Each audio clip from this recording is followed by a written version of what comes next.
What is the paradox of tutorials? Hi, I'm Dr. Waters and welcome to Game Design Wit. Every designer has to assume that some of their users might be new to the game they're making. These users might not be fully antiquated with control patterns and genre tropes, hence they need a gradual learning curve to get started. This is usually where early stage tutorials come in place. Its purpose is to teach the player how to play the game in a safe environment, so that anyone with any skill set can quickly catch up. However, what if the game's tutorial conflicts with the player's expectations about their character?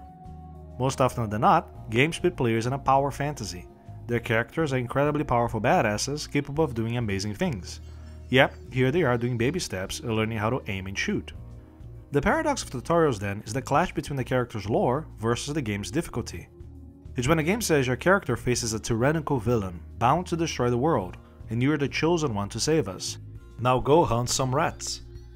Or how about your character is a slick spy for an international agency whose goal is to protect the Earth. Now here's a pistol, go kill some harmless robot spiders.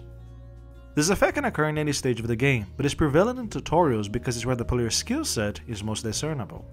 There's another type of design discrepancy, similar to the tutorial paradox, called Ludo narrative dissonance. This is when the game's plot doesn't match the player's actions.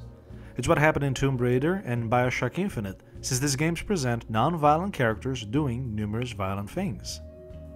While Ludo narrative dissonance highlights the discrepancy between the player's actions and the game's plot, the tutorial paradox highlights the discrepancy between the player's expectations of their character versus what they actually do, even if it's still aligned with the game's plot.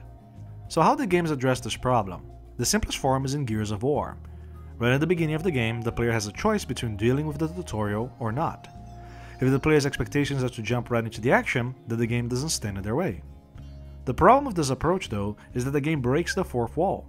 It dilutes the player's immersion since they're reminded that they're playing a game. Meanwhile, Dragon Age Inquisition handles this paradox a bit differently. Right in the beginning of the game, the player faces a huge menacing boss.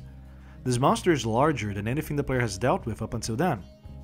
As it turns out, the monster's strength is an illusion.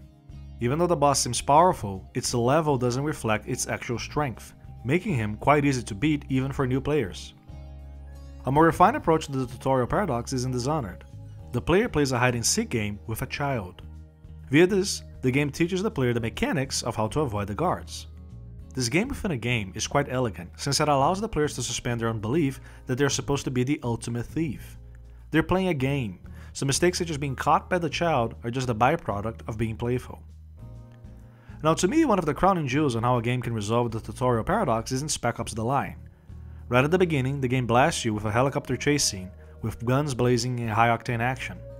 Although it may seem that there's a lot going on, the game is teaching the player how to aim and shoot. When the scene is over, the timeline then flashes back to the events that led up to that moment. This tutorial not only teaches the game's shooting mechanics, but also highlights the character's impending change throughout the game. It foreshadows the game's theme of war as a corruptive force. All of this in the first 2 minutes in the game. That's phenomenal game design. I hope you enjoy watching this video, so if you want to see more, click on the Goomba subscribe button. Also, post a comment down below on what you'd like to see me analyze next time. Thanks for watching, until then, cheers.